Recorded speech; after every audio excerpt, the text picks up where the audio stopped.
The invasion begins. The skies over New York City darkened unnaturally on what should have been a bright summer afternoon. Central Park bustled with the usual crowd of joggers, tourists, and office workers on lunch break when the first shadows appeared. At first, people pointed and stared, assuming it was an unusual cloud formation or perhaps an elaborate marketing stunt. Dr. Samantha Chen, an astrophysicist enjoying a rare day off, felt a chill run down her spine as she gazed upward. The shapes emerging from behind the clouds were too angular, too precise to be natural phenomena. Her scientific mind raced through possibilities, each more outlandish than the last, until only one conclusion remained. "Oh my God," she whispered, her sandwich forgotten on the park bench beside her. "They're here." The alien ships, for that's undoubtedly what they were, seemed to materialize out of thin air. Massive, sleek vessels of an unfathomable dark material that seemed to absorb light rather than reflect it. They hovered silently over the city, their presence an unspoken threat that needed no translation. Panic spread through the crowds like wildfire. Screams erupted. People ran in all directions, their phones held high to capture evidence of the impossible. But as quickly as the chaos erupted, it was silenced. A beam of sickly green light shot down from the largest ship, enveloping the Statue of Liberty. In an instant, the iconic monument crumbled to dust. The message was clear: resistance would be futile. Across the globe, similar scenes unfolded. London, Moscow, Beijing, Tokyo. No major city was spared. Humanity's greatest achievements and most fortified strongholds fell in a matter of hours. Military responses were swift but utterly ineffective.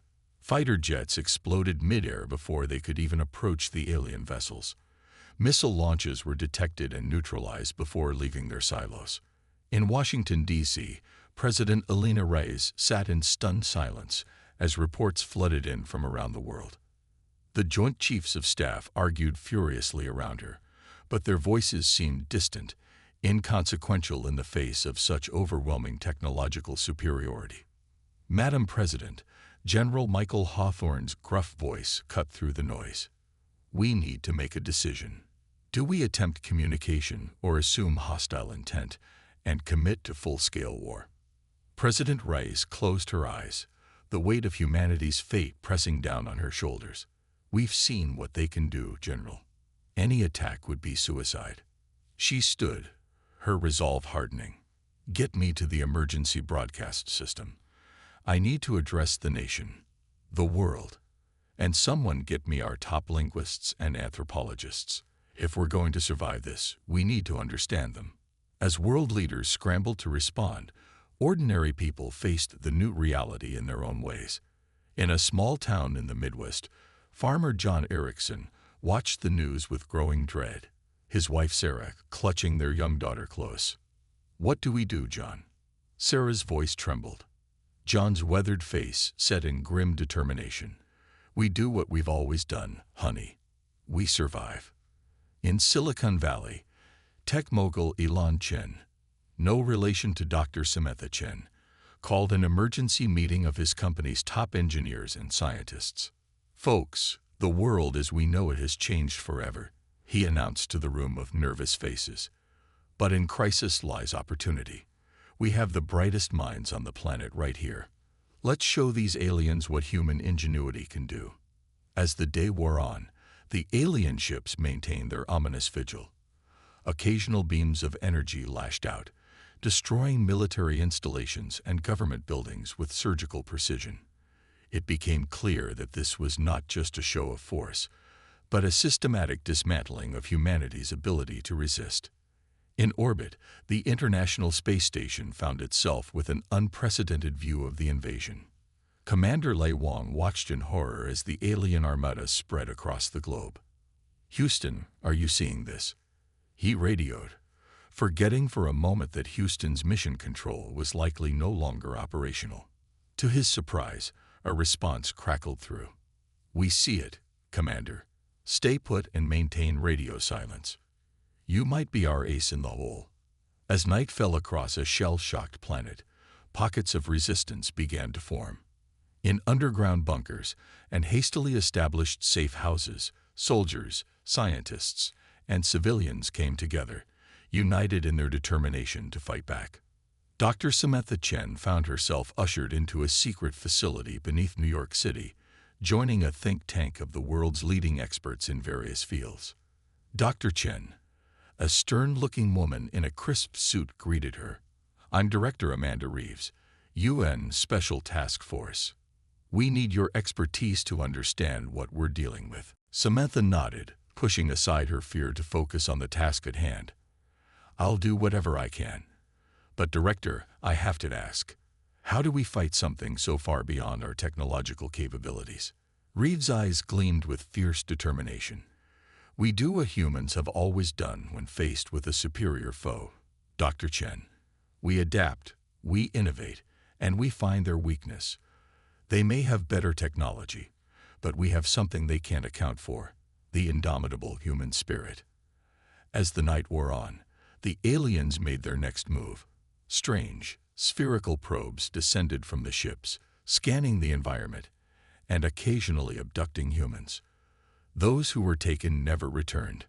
In the White House Situation Room, President Reyes received the first translation of an alien transmission, courtesy of a hastily assembled team of linguists and AI experts. To the inhabitants of Earth, the monotone voice of the computer read out, "Your planet is now under the control of the Zarkax Imperium. Resistance is not only futile but unnecessary. Accept your new status as a protectorate of our empire, and you will be permitted to live. Continue to resist, and you will be eradicated." The room fell silent as the implications sank in. It was Reyes who finally spoke, her voice steady despite the fear gripping her heart. "Well, ladies and gentlemen, it seems we have a choice to make. Do we bow down and accept subjugation, or do we fight for our freedom, no matter the cost?" The response was unanimous. Humanity would not go quietly into the night. As dawn broke on the second day of the invasion, a new sense of purpose spread across the globe. In labs and workshops, on farms, and in factories, humans began to pool their resources and knowledge. John Erickson and his neighbors fortified their farms, sharing supplies and setting up a local militia. In Silicon Valley, Elan Chen's team worked tirelessly to reverse engineer any alien technology they could get their hands on. And in the secret facility beneath New York, Dr. Samantha Chen made a breakthrough. "Director Reeves," she called out, excitement evident in her voice, "I think I've found something. The alien ships, they're not impervious. They have a weakness, and it's something so simple we overlooked it entirely." As Reeves hurried over, Samantha pointed to her complex calculations and simulations. "It's all about frequency. Their shields operate on a specific electromagnetic wavelength. If we can generate a counter-frequency, we might be able to disrupt their systems." Reeves' eyes widened as she grasped the implications. "Can we weaponize this?" Samantha nodded slowly. "With the right equipment, yes. But we'd need to get close, much closer than any of our conventional weapons can manage." A slow smile spread across Reeves' face. "Then that's exactly what we'll do. Get me the president. It's time we showed these aliens what happens when you back humanity into a corner." As the call went out, a spark of hope ignited across the planet. The invasion had begun, but humanity's counterattack was about to be unleashed. The aliens thought they had won, but they were about to learn a harsh lesson. On Earth, the real fight was just beginning. Unraveling the enemy. As the second day of the alien invasion dawned, humanity began to shake off its initial shock and focus on understanding their newfound adversaries. In underground bunkers, secret laboratories, and makeshift command centers around the world, scientists, military strategists, and world leaders worked tirelessly to unravel the mysteries of the Zarkax Imperium. In the subterranean facility beneath New York City, Dr. Samantha Chen hunched over a microscope, examining a fragment of alien technology recovered from a downed probe. The iridescent material seemed to shift and change as she watched, defying the laws of physics as she understood them. "Incredible," she muttered, making notes on a nearby tablet. "It's almost as if the molecular structure is in constant flux." Beside her, Dr. Raj Patel, a renowned materials scientist, nodded in agreement.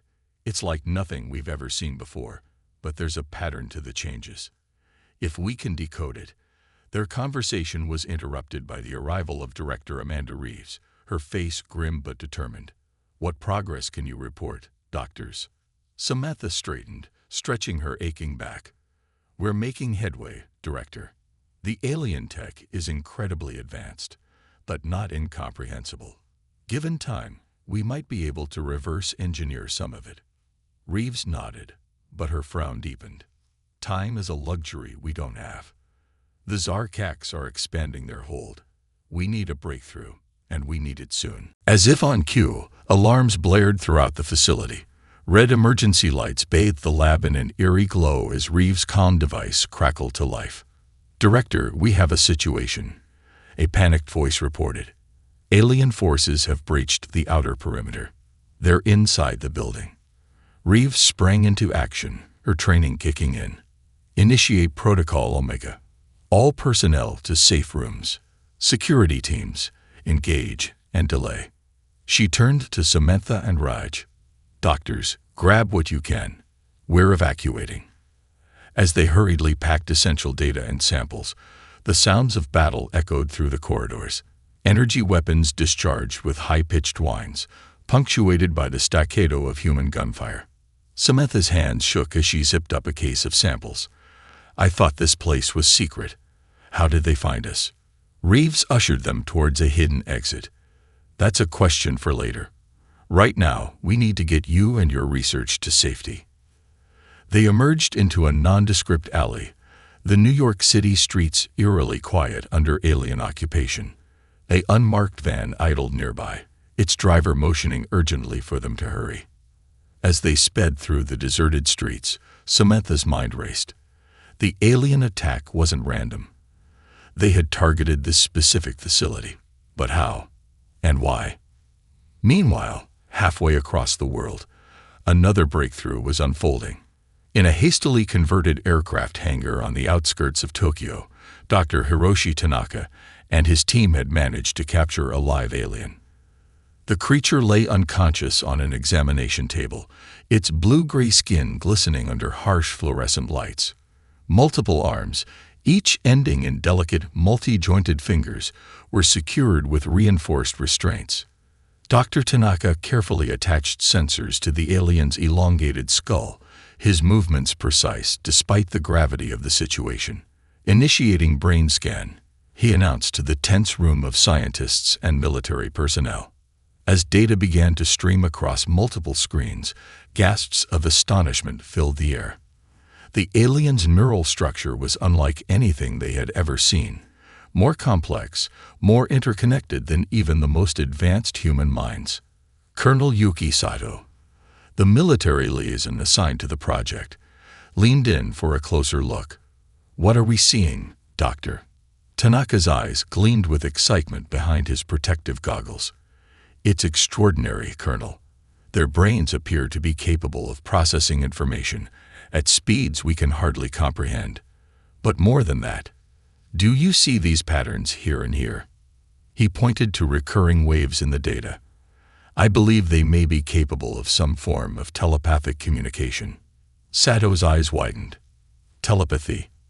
Are you certain?" "Not entirely," Tanaka admitted.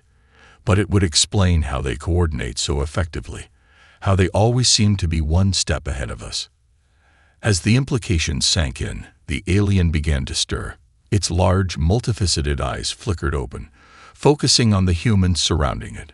For a moment, tension crackled in the air. Then, to everyone's shock, a voice resonated in their minds. Not heard, but felt. "You cannot hope to understand us, let alone defeat us," the alien communicated. "Your species is young, primitive. Surrender now, and we will be merciful." Before anyone could respond, alarms blared. Outside, the sound of approaching aircraft filled the air.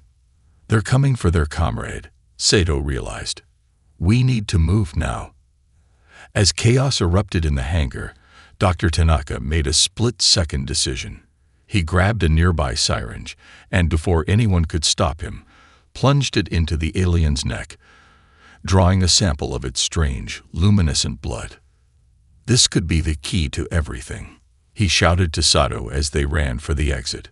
Moments later, alien energy beams tore through the hangar's roof. In the confusion of the attack and evacuation, the captured alien disappeared. Back in North America, the rural town of Millbrook, Nebraska had become an unlikely hub of resistance.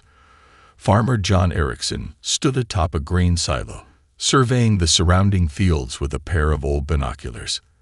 The crops were withering, neglected in the wake of the invasion. But the fields weren't empty. Cleverly camouflaged among the dying cornstalks were the town's defenders, a ragtag militia armed with hunting rifles and improvised weapons. John lowered the binoculars, nodding to his neighbor Tom. Still quiet, but they'll come. Sooner or later, they'll come for the food. Tom grunted in agreement. Let 'em come. We'll show those alien bastards what happens when you mess with American farmers. Their conversation was interrupted by Sarah, John's wife, calling up from below. John, we just got a transmission on the shortwave.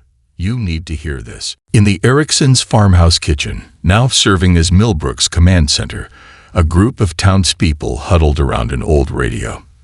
The voice crackling through was familiar to them all. President Elena Reyes. My fellow Americans, citizens of Earth, she began, her voice steady despite the circumstances. I speak to you from a secure location to deliver a message of hope. Though our world has been invaded, though we face an enemy of unimaginable power, we are not defeated. The president went on to outline the discoveries made by scientists around the world, the potential weaknesses in alien technology, the possibility of telepathic communication, the strange biology of their invaders. But our greatest weapon, Rice continued, is not found in a laboratory or on a battlefield. It is found in the heart of every human being. Our courage, our ingenuity, our unwavering spirit. These are the traits that will see us through this darkest of times. As the speech concluded, John looked around at the determined faces of his friends and neighbors. They were farmers, teachers, shopkeepers, ordinary people thrust into an extraordinary situation. But in their eyes, he saw not fear, but resolve. You heard the president, he said, standing up. We've got work to do. In the days that followed, Millbrook transformed. Tractors were retrofitted into makeshift tanks. Fertilizer plants began producing explosives. The local machine shop worked around the clock, turning out improvised weapons and armor. And they weren't alone. All across the globe, pockets of resistance were forming. Humanity, backed into a corner, was revealing its true strength, the ability to adapt, to innovate, to persevere against impossible odds. In orbit, the crew of the International Space Station had become unwitting spies. Commander Lei Wang and his team used the station's instruments to observe the alien fleet, relaying crucial information to the resistance below. Their ships are arranging themselves in some kind of pattern, Wang reported during one of their brief encrypted communications windows. It looks almost like a giant antenna. On the ground, Dr. Samantha Chen, now operating out of a mobile lab, felt her pulse quicken at this news. An antenna. Of course, they must be trying to establish a stronger link with their home world. She turned to Director Reeves, excitement shining in her eyes. This could be our chance. If we can disrupt that signal. Reeves nodded, already reaching for her secure phone. I'll inform the president. We need to mobilize everything we have. As plans for a counteroffensive began to take shape, the aliens stepped up their efforts to subdue the planet. Strange towers began to appear in major cities, emitting a low-frequency hum that left humans in the vicinity feeling disoriented and compliant. In the Zarkak's command ship hovering over what was once Washington, D.C., the alien leader, Supreme Commander Zeckler, observed the ongoing pacification with growing frustration. These humans are more resilient than we anticipated, he communicated to his subordinates. Their resistance is illogical. They must see the futility of their actions. His second-in-command, Sub-Commander Vexna, offered a different perspective.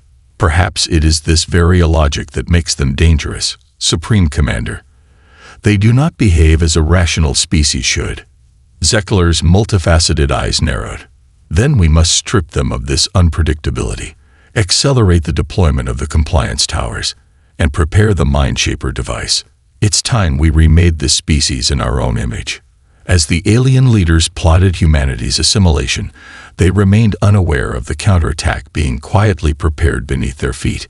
In hidden bases, secret labs, and ordinary homes, humans worked tirelessly, pooling their knowledge and resources. Dr. Hiroshi Tanaka's analysis of the alien blood sample had yielded critical insights into their biology. Engineers in Silicon Valley, led by the indomitable Elon Chen, had made significant progress in reverse engineering alien tech, and in her mobile lab, Dr. Samantha Chen was putting the finishing touches on a device that could potentially disrupt the aliens' telepathic communication. President Reyes, coordinating efforts from a fortified bunker, felt a glimmer of hope for the first time since the invasion began. Humanity had been knocked down, but it wasn't out. The counterattack was almost ready. As the sun set on another day of occupation, resistance leaders around the world received a coded message. The eagle rises at dawn. The stage was set. In less than 24 hours, Operation Turning Point would begin. Humanity was about to strike back.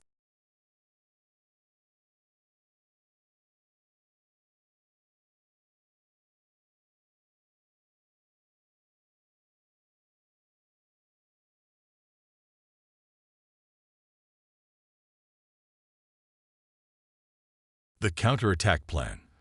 The underground bunker hummed with nervous energy as world leaders, military commanders, and scientific experts gathered around a holographic display of Earth. President Elena Reyes stood at the head of the table, her face etched with determination. "Ladies and gentlemen," she began, her voice cutting through the tense murmurs, "what we're about to attempt may well determine the fate of our species. Operation Turning Point is a go." The hologram zoomed in on key locations around the globe as General Michael Hawthorne stepped forward. "Our plan of attack is threefold," he explained, his gruff voice carrying the weight of command. "First, we disrupt their communication network. Second, we neutralize their compliance towers. And third, we strike at their command ships." Dr. Samantha Chen cleared her throat, drawing all eyes to her. "The key to disrupting their communications lies in the frequency disruptor we've developed," she said, holding up a device no larger than a smartphone. "It emits a targeted electromagnetic pulse that should scramble their telepathic signals." Elon Chen, the tech mogul turned resistance leader, chimed in. "We've managed to miniaturize the disruptors and have begun mass production in underground factories. Our goal is to equip as many resistance cells as possible." President Reyes nodded approvingly. "Excellent work. Now, about those compliance towers." Dr. Hiroshi Tanaka stepped forward, his normally calm demeanor tinged with excitement. "The blood sample we acquired has given us insight into the aliens' neurological structure. We've developed a counteragent that should render humans immune to the tower's effects. It's not permanent, but it should last long enough for our teams to destroy the towers." "And the command ships?" Rice prompted. General Hawthorne's face hardened. "That's where it gets tricky. Our conventional weapons are still useless against their shields. But," he paused, looking to Samantha. She took a deep breath. "We believe we can use their own technology against them. The energy weapons we've reverse-engineered, combined with the frequency disruptors, should create a feedback loop in their shield systems. It won't destroy the ships outright, but it should leave them vulnerable."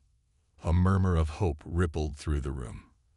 For the first time since the invasion began, they had a fighting chance. President Rice surveyed the room, meeting each person's gaze. "I won't sugarcoat this. What we're attempting is dangerous, and the odds are stacked against us.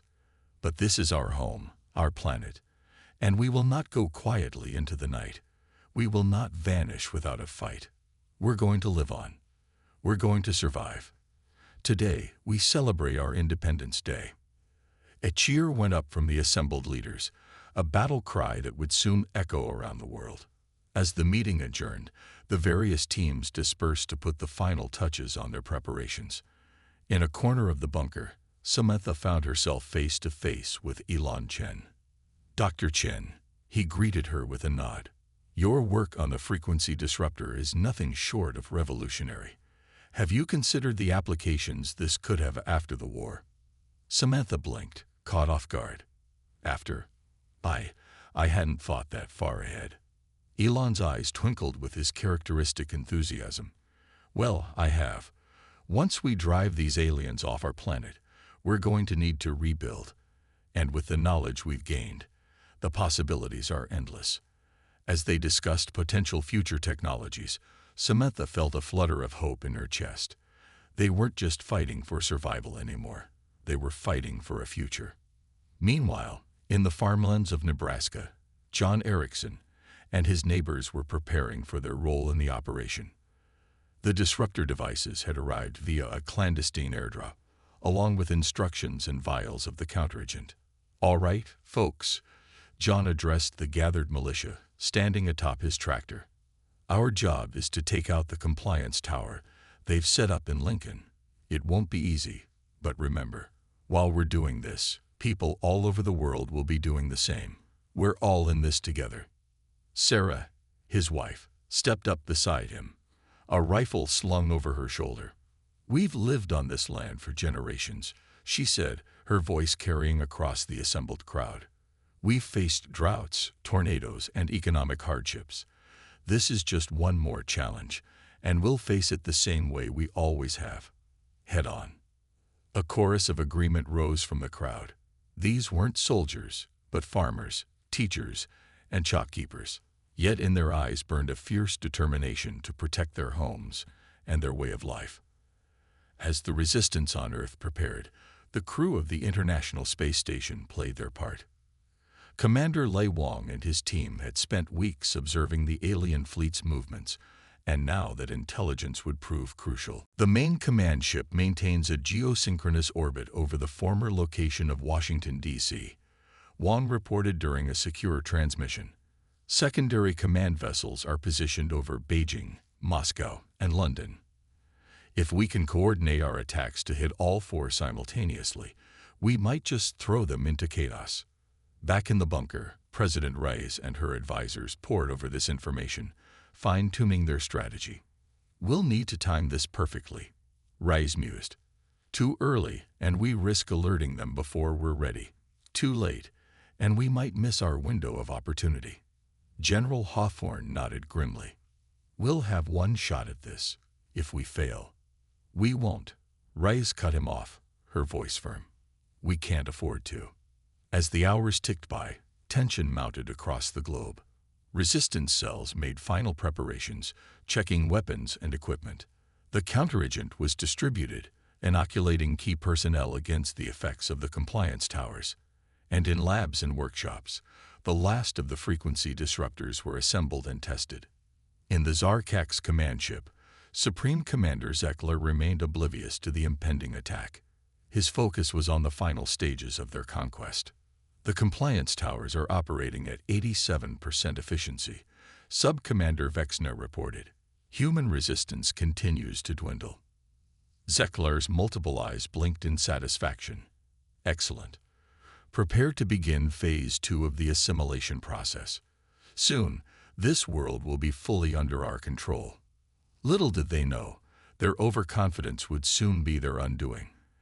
As the appointed hour approached, a tense calm settled over the resistance forces. In Nebraska, John Erickson and his militia loaded into their modified farm vehicles, weapons at the ready. In Tokyo, Dr. Tanaka and his team made final adjustments to their countermeasures.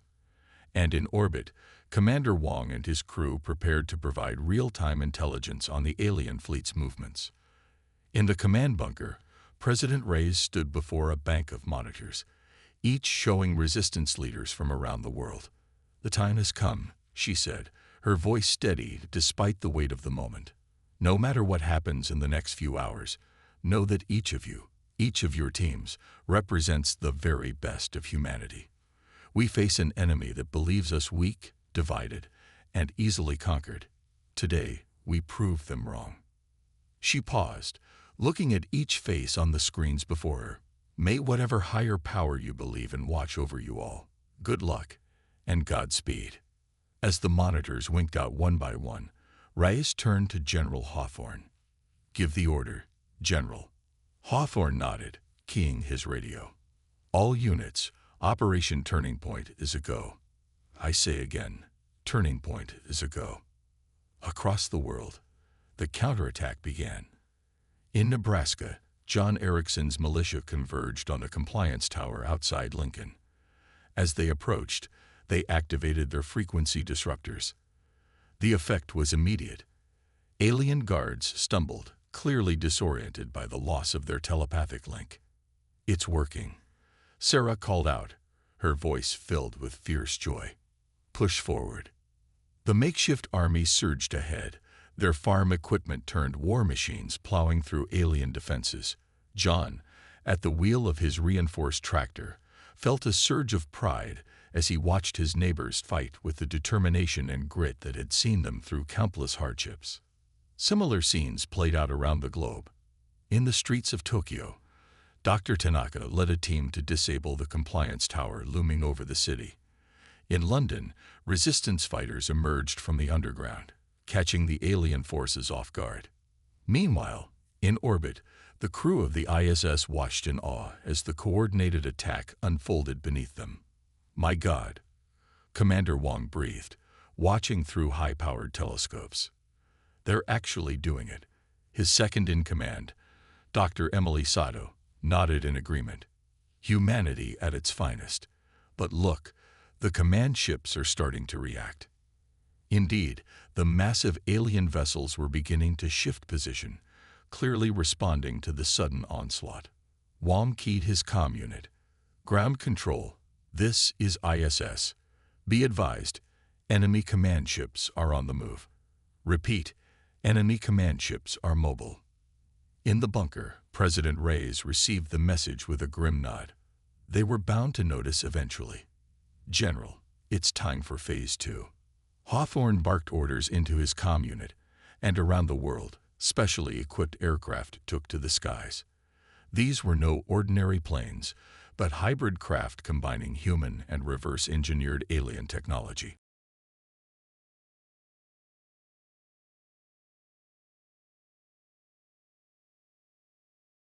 As they approached the command ships, they activated their own, much larger frequency disruptors. The effect was dramatic. The massive alien vessels shuddered, their shields flickering as the disruptors interfered with their systems. On board the main command ship, Supreme Commander Zeckler was thrown from his control pod as alarms blared. "What's happening?" he demanded, his telepathic voice tinged with panic. Sub-Commander Vexna struggled to make sense of the readings flooding their screens. "It's impossible. The humans. They've found a way to disrupt our neural network." Zeckler's eyes widened in disbelief. "Impossible. They're primitives, savages." But the evidence was undeniable. Across the ship, systems were failing as the human attack continued. Back on the ground, the tide was turning. With the aliens' superior communication disrupted and their compliance towers falling one by one, the playing field was beginning to level. In the streets of New York, Dr. Samantha Chen led a team to capture a downed alien craft. "Careful," she warned as they approached. "Even disabled, this technology is far beyond anything we've dealt with before." As they secured the craft, Samantha couldn't help but feel a mix of fear and excitement. The secrets this ship might hold could revolutionize human technology, if they survived long enough to study it. As the battle raged on, it became clear that humanity's desperate gambit was paying off. The aliens, so reliant on their advanced technology and telepathic abilities, found themselves outmaneuvered by human ingenuity and adaptability. But the war was far from over. As Operation Turning Point entered its final crucial phase, both sides knew that the fate of Earth hung in the balance. The next few hours would determine whether humanity would reclaim their world or fall under alien domination forever. In the command bunker, President Rice watched the reports flood in, her heart pounding with a mixture of fear and hope. "Come on," she whispered, as much a prayer as an encouragement. "Come on, humanity. Show them what we're made of." Operation Turning Point. The world held its breath as Operation Turning Point entered its critical phase. Across the globe, battles raged between human resistance fighters and the increasingly disorganized Zarkax forces. The aliens, cut off from their telepathic network and with their technology malfunctioning, found themselves facing an enemy they had gravely underestimated. In the skies above Washington, D.C., a squadron of hybrid fighters, led by Colonel Maria Rodriguez, engaged the main Zarkax command ship. The massive vessel, its shields weakened by the frequency disruptors, was vulnerable for the first time since its arrival on Earth. "All wings, report in," Rodriguez called over the comm. "Red 2, standing by. Red 3, ready to rock. Red 4, let's show these aliens what Earth is made of." Rodriguez allowed herself a grim smile. "Remember your training, people. Hit them hard and fast. We may not get another chance at this." The fighters swooped in, unleashing a barrage of missiles enhanced with reverse-engineered alien tech. The projectiles pierced the flickering shields, detonating against the command ship's hull. Inside the alien vessel, chaos reigned.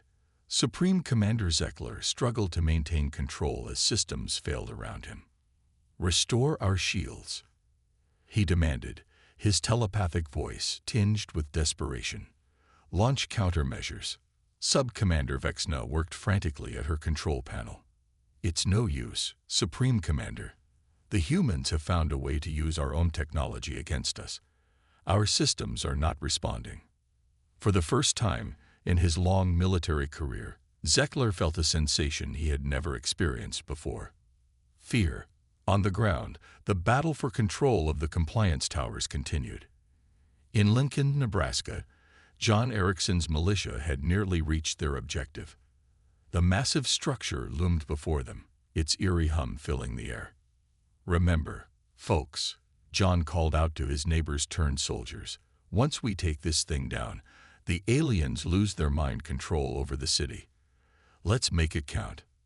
Sarah, her face streaked with dirt and determination, nodded grimly. "For our home, for our children, for Earth." With a rallying cry, the militia charged forward.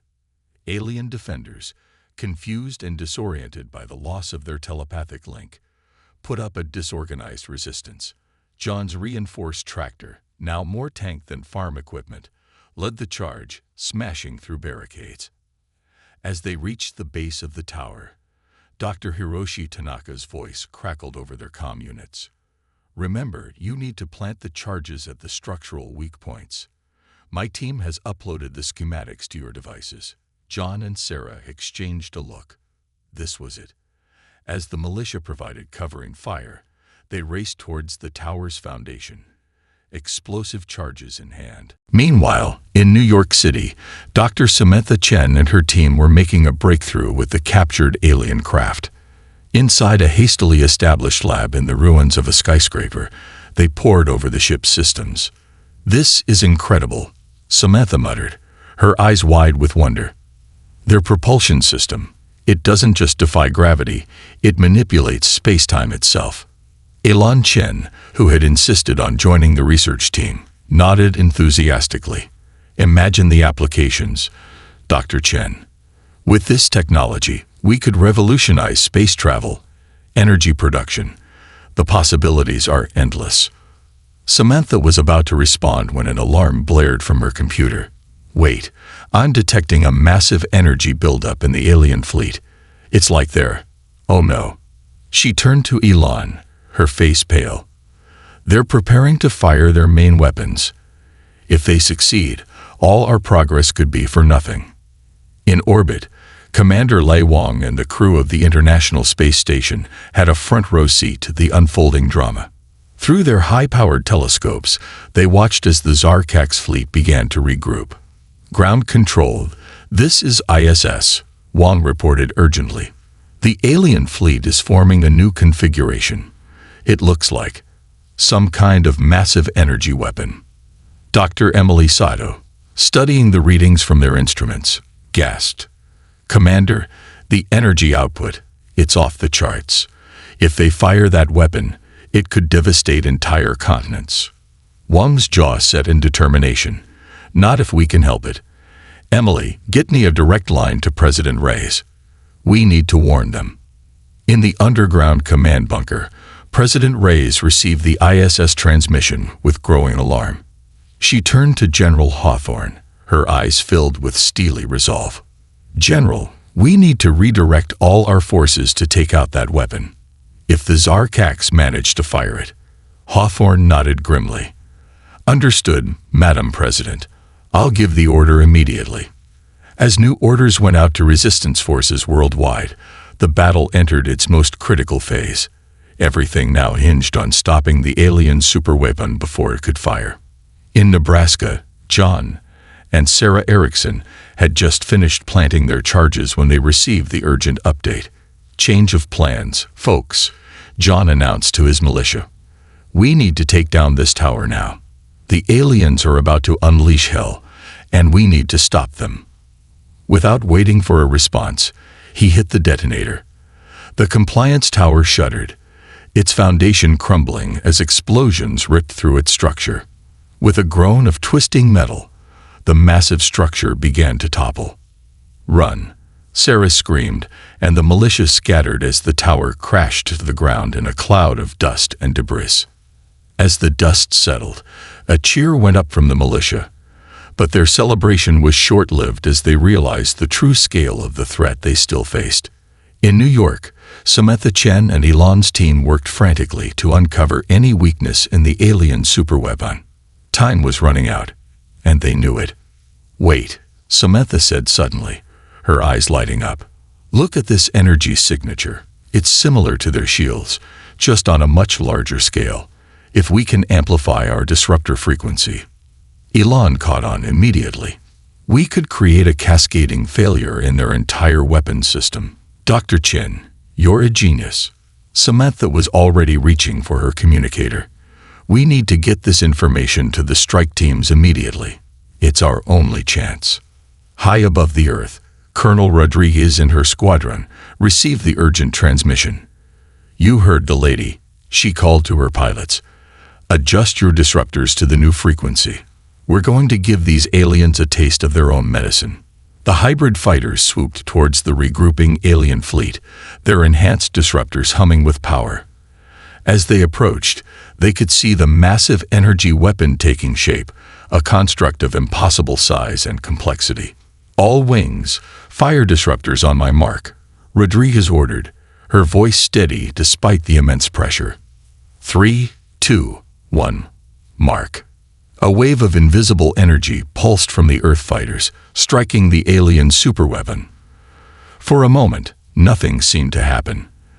Then, with a blinding flash, the weapon began to destabilize. On board the Zarkak's command ship, alarms blared as systems failed catastrophically. Supreme Commander Zeklar watched in horror as his grand weapon, the instrument that was supposed to ensure final victory, instead became an instrument of his own destruction. "Impossible," he murmured, his multiple eyes wide with disbelief. "How could these primitives?" His words were cut short as a series of explosions ripped through the ship. The mighty Zarkak's fleet, once seemingly invincible, was now coming apart at the seams. Back on Earth, humans watched in awe as the night sky lit up with the death throes of the alien armada. Cheers erupted from resistance strongholds around the globe as the tide of battle decisively turned. In the command bunker, President Reyes and her staff watched the unfolding events with a mixture of joy and disbelief. "We did it," Reyes breathed, tears of relief and triumph in her eyes. "We actually did it." General Hawthorne nodded, a rare smile crossing his weathered face. It's not over yet, Madam President, but we've given ourselves a fighting chance. As the remains of the Zarkak's fleet fell to earth in fiery streaks, humanity's defenders pressed their advantage. Alien ground forces, cut off from their command and support, found themselves surrounded and overwhelmed. In the ruins of Washington, D.C., a battered but triumphant Colonel Rodriguez landed her fighter.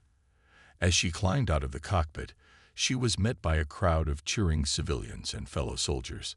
"The skies are clear, people," she announced, her voice hoarse but filled with pride. "Earth's airspace is ours again." Similar scenes played out around the world. In Tokyo, Dr. Tanaka and his team emerged from their underground lab to find a city celebrating its liberation. In London, resistance fighters raised the Union Jack over the ruins of Parliament, a symbol of defiance and resilience.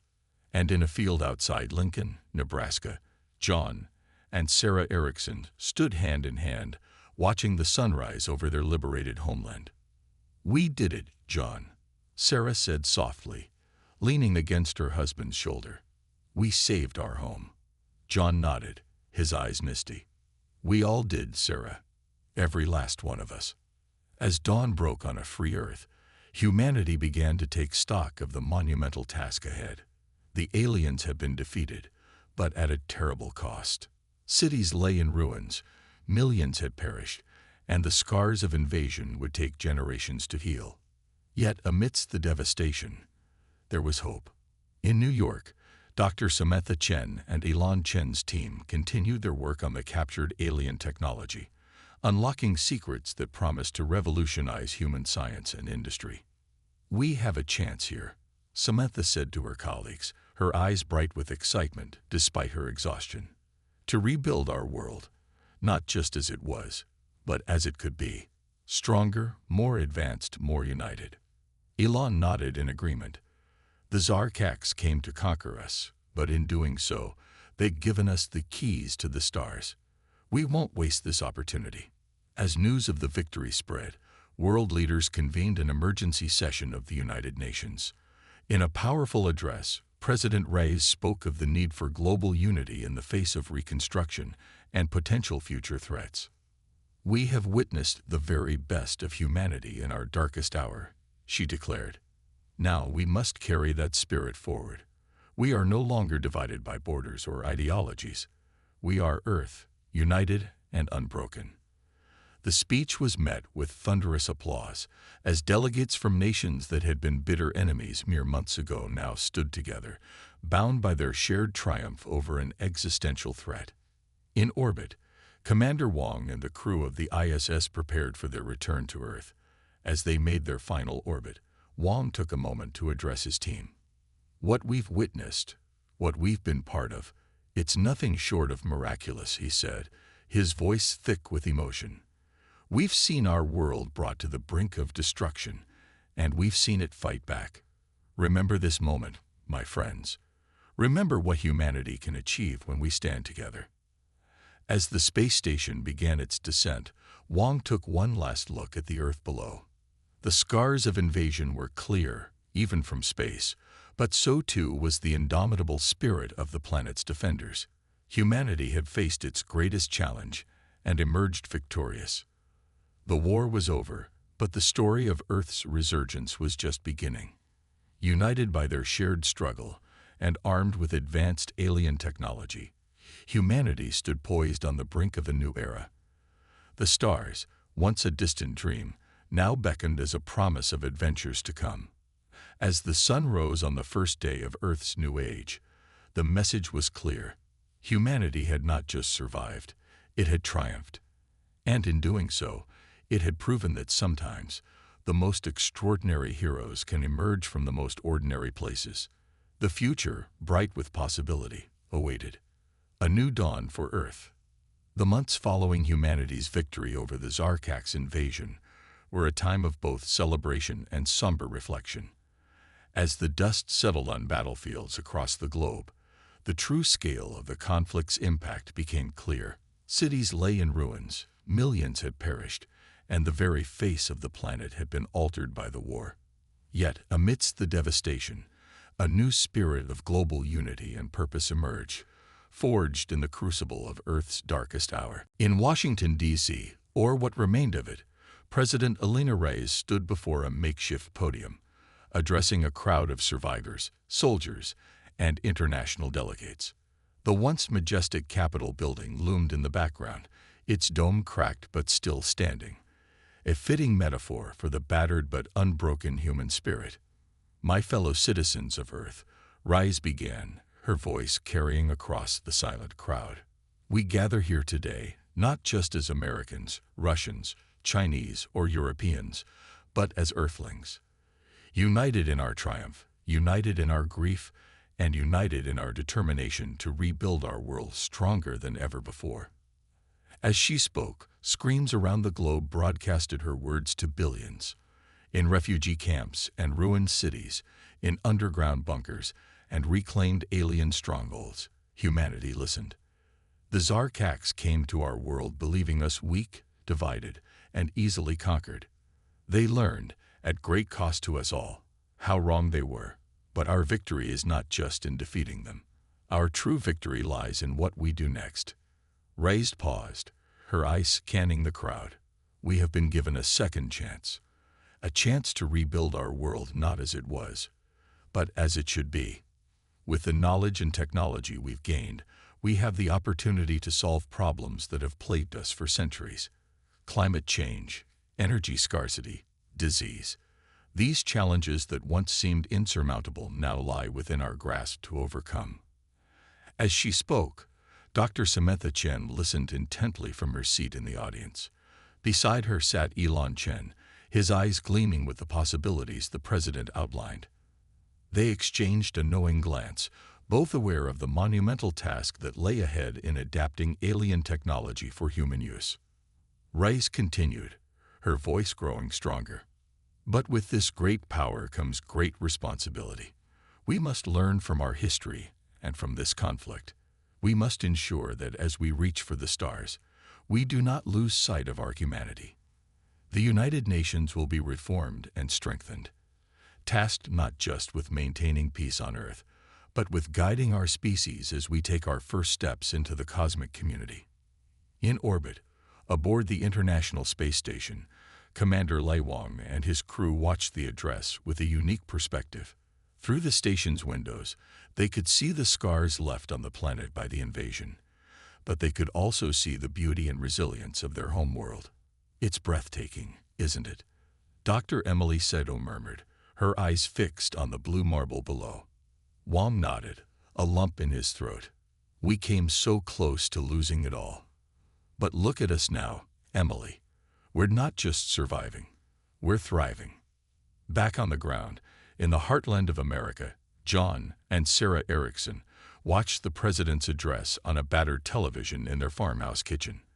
Around them, their neighbors, the same people who had fought alongside them to liberate their town, nodded in agreement with Reyes' words. "She's right, you know," John said, his weathered hand clasping Sarah's. "We can't go back to the way things were. We've seen what we can do when we work together." Sarah squeezed his hand, her eyes shining with unused tears. "Our children and grandchildren will grow up in a different world than we did. A better one, I hope." As Reyes concluded her speech, a thunderous applause erupted, not just in Washington, but around the world. It was a cathartic release of emotion. Joy, relief, hope, and determination all mixed together.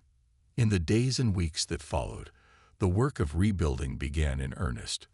The reformed United Nations, now headquartered in a new, purpose-built city in Africa, coordinated global efforts.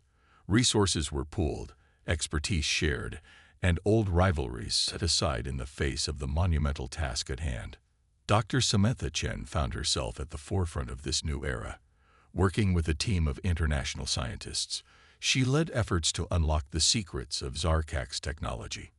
In a vast research complex built from the remnants of an alien ship, breakthroughs were made almost daily.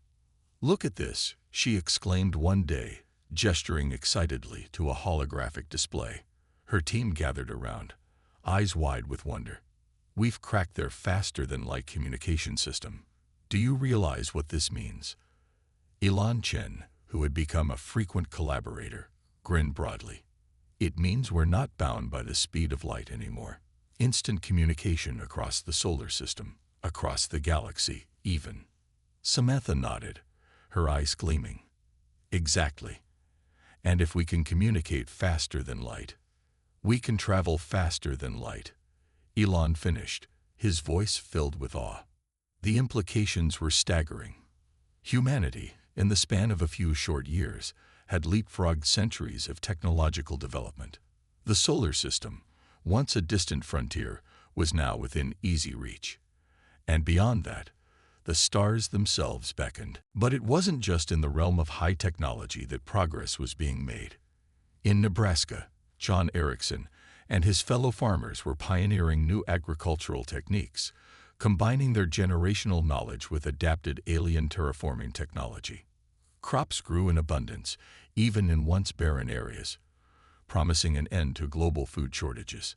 "It's a miracle," Sarah said one day, running her hands through a field of wheat that had sprung up in what was once dusty, unproductive land. "We're not just feeding our community anymore, John. We're helping to feed the world." John nodded, a proud smile on his face. And to think, a year ago we were fighting for our lives in this very field. Now look at us. Soldiers turned farmers again, but with tools we never could have imagined. Similar stories of adaptation and progress played out around the globe. In the megacities of Asia, towering arcologies rose from the ruins, built with materials that seemed to defy the laws of physics. In Africa, vast solar farms harnessing both Earth and alien technology provided clean, unlimited energy to a continent once plagued by power shortages. The oceans, too, saw a renaissance. With advanced desalination and purification systems, the threat of water scarcity became a thing of the past. Underwater cities began to take shape, offering new frontiers for a growing global population. But perhaps the most profound changes were happening not on Earth, but above it. The moon, once a distant silver ore, was now home to thriving colonies. Lunar dust, rich in resources, was mined and processed using Zarkak's techniques, fueling Earth's reconstruction and further space exploration. Mars, the red planet that had captured human imagination for centuries, was undergoing transformation. Massive terraforming projects, combining human ingenuity with alien technology, were already showing results. The first human settlers watched in awe as the thin Martian atmosphere slowly thickened, the first step in a centuries-long process to make the planet habitable. Yet amidst this rapid progress, Earth's leaders were careful not to repeat the mistakes of the past. The reformed UN established strict guidelines for the use of alien technology, ensuring that advancements benefited all of humanity, not just a privileged few. Environmental protection was given top priority, with damaged ecosystems being restored and preserved using the very best of human and alien science. 5 years after the invasion, humanity gathered once again to mark the anniversary of their victory. But this time, the mood was different. The grief and shock of the immediate aftermath had given way to a sense of purpose and optimism. In the new UN headquarters, now a gleaming tower of Earth and alien design, President Reyes, now serving as the first Secretary General of the reformed UN, addressed the global community once more. "5 years ago, we stood on the brink of extinction," she began, her face lined with the experiences of the past years, but her eyes bright with hope. "Today, we stand at the threshold of a new age. We have taken the fire of our trial and forged it into a beacon of progress." She gestured to a group of people seated near the podium, scientists, soldiers, and ordinary citizens who had played key roles in the war and reconstruction. Among them sat Dr. Samantha Chen, Ilan Chen, John and Sarah Erickson, Colonel Maria Rodriguez, and Commander Lai Wang. These individuals represent the best of humanity. Our courage, our ingenuity, our compassion. But they are not unique. In every one of us lies the potential to shape our destiny among the stars. As she spoke, screens behind her showed images of Earth's remarkable recovery and expansion into space. Gleaming cities rose from reclaimed wastelands. Space elevators stretched into the sky, providing easy access to orbit. The moon glowed with the lights of human settlement, while Mars showed the first green patches of successful terraforming. "We have overcome the greatest threat our species has ever faced," Rice continued. "In doing so, we have not only survived, we have thrived. The Zarkax came to conquer us, but instead, they gave us the keys to the cosmos." She paused, her gaze sweeping across the assembly and the billions watching around the world and beyond. "But as we look to the stars, we must never forget the lessons of our past. We go forward not as conquerors, but as explorers, not as divided nations, but as a united Earth. And we go with a message to any other intelligences we may encounter. We come in peace, seeking friendship and knowledge. But we will never again be easy prey." As Reyes concluded her speech, a thunderous applause filled the chamber and echoed across the planet. In orbit, on lunar colonies, and even on the fledgling Martian outposts, humanity celebrated not just their survival, but their ascension. Later that evening, as the global celebrations continued, a small group gathered on the roof of the UN building. Dr. Samantha Chen, Elon Chen, John and Sarah Erickson, Colonel Rodriguez, and Commander Wong stood together, looking up at the star-filled sky. "It's hard to believe how far we've come," Samantha mused, her eyes tracing constellations that now held new meaning. Elon nodded, his customary energy tempered by reflection. "And to think, this is just the beginning. In a generation or two, those stars won't just be lights in the sky. They'll be destinations." John Erickson, his arm around Sarah, shook his head in wonder.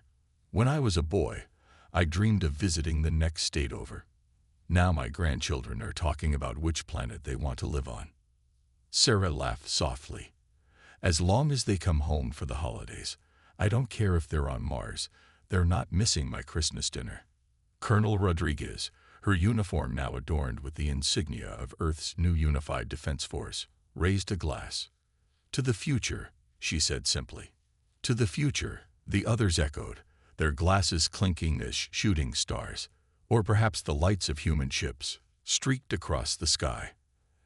As they stood there, representatives of the best of humanity, they knew that the road ahead would not be easy. Challenges remained, and the scars of the invasion would take generations to fully heal. But they also knew that humanity had been tested in fire and emerged stronger.